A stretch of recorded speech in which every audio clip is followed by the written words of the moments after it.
भारत को विश्व गुरु बनने से अब कोई नहीं रोक सकता। भारत को यदि विश्व गुरु बनाना है तो ये 5 कार्य अवश्य करने चाहिए। पहला, जाति के आधार पर आरक्षण तुरंत समाप्त कर देना चाहिए।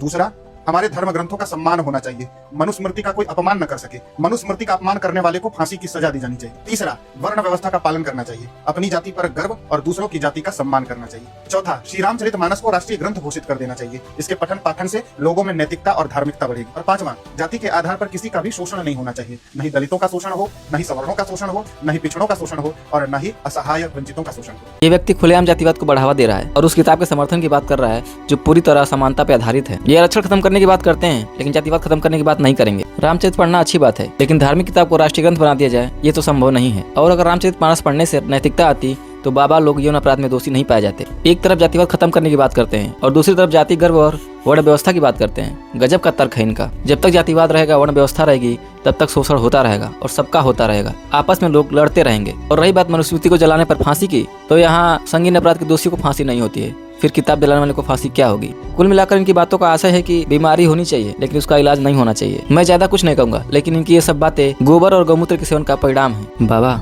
सपने नहीं देखा करते, उठ जाइए, सुबह हो गई है।